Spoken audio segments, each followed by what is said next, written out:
Imagine la scène.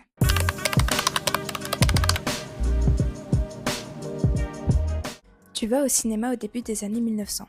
Tu regardes un film, tu kiffes, tu sors, et si quelqu'un te demande c'était qui l'acteur principal, tu peux juste répondre aucune idée. Ce n'est pas parce que t'as oublié, c'est parce qu'on ne te le disait pas. Et surtout qu'à ce moment-là, l'industrie ne voulait pas que tu t'attaches à des personnes. Aujourd'hui, c'est l'inverse complet. On annonce des castings comme des événements.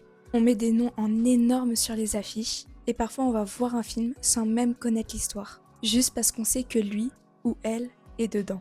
Ce renversement n'est pas arrivé par hasard. Hollywood a compris qu'un film, ça se consomme, mais qu'un visage familier, lui, s'imprime et te donne envie de revenir.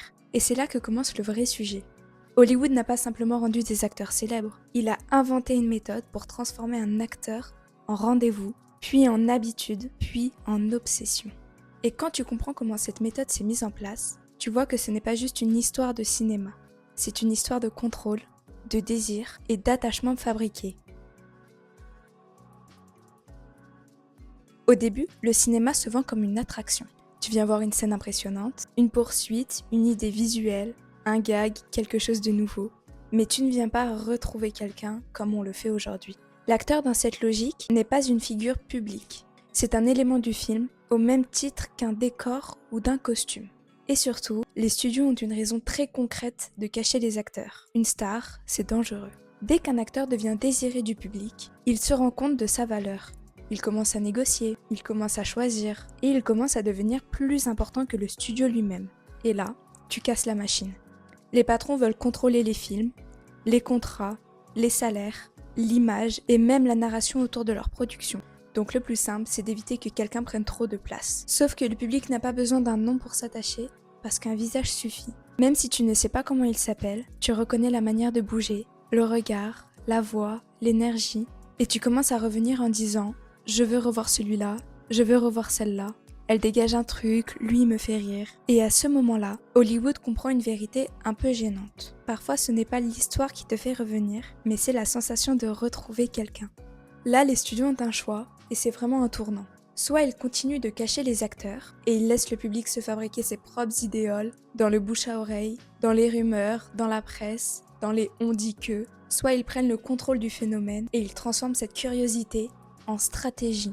Et évidemment, ils prennent le contrôle, parce qu'ils comprennent que la célébrité, ce n'est pas seulement une conséquence de la popularité, mais c'est un outil. Ils découvrent que plus tu crées du mystère autour d'une personne, plus elle devient désirable, parce que ton cerveau adore combler les trous. Tu veux savoir qui c'est, tu veux en voir plus, tu veux comprendre et tu veux suivre. Donc l'acteur, ce n'est pas seulement quelqu'un qui joue dans un film, il devient une promesse claire que tu peux reconnaître en une seconde. Le héros, la femme fatale, l'innocente, le rebelle, le romantique. Et l'idée, ce n'est pas seulement de lui donner des rôles, c'est de lui donner une identité publique. Un personnage que le public peut aimer et retrouver, film après film, comme si c'était une série. Et c'est là qu'Hollywood découvre un cheat code.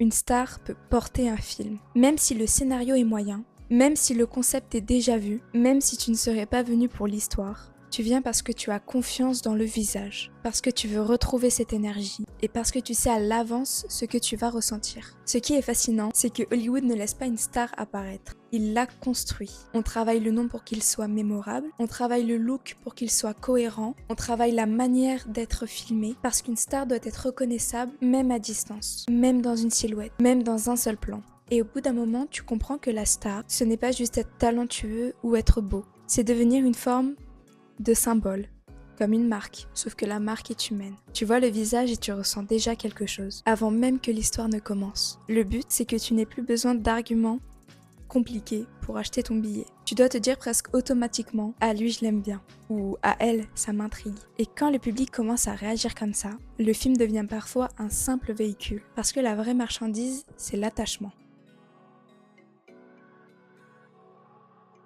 Et là, on arrive au point que beaucoup de gens sous-estiment. Une star ne se fabrique pas seulement dans un film. Parce qu'un film, ça sort, ça marche, puis ça disparaît. Une star, si tu la laisses entre deux films, le public passe à autre chose. Donc Hollywood invente un truc très moderne, la présence constante. C'est là que les interviews, les séances photos, les magazines, les rumeurs, les petites histoires deviennent essentielles. Parce qu'elles transforment les célébrités en séries. Tu ne consommes plus la star seulement quand tu es au cinéma, mais tu la consommes dans ta semaine. Comme un feuilleton où il y a toujours un nouvel épisode, une romance, une tension, un scandale, une rédemption, un comeback. Et le résultat est hyper puissant. Parce qu'à force de voir la même personne partout, ton cerveau fait une erreur très humaine. Il confond le familier avec le proche. Tu ne connais pas la star, mais tu as l'impression de la connaître. Parce que tu as passé des heures à l'écran avec elle.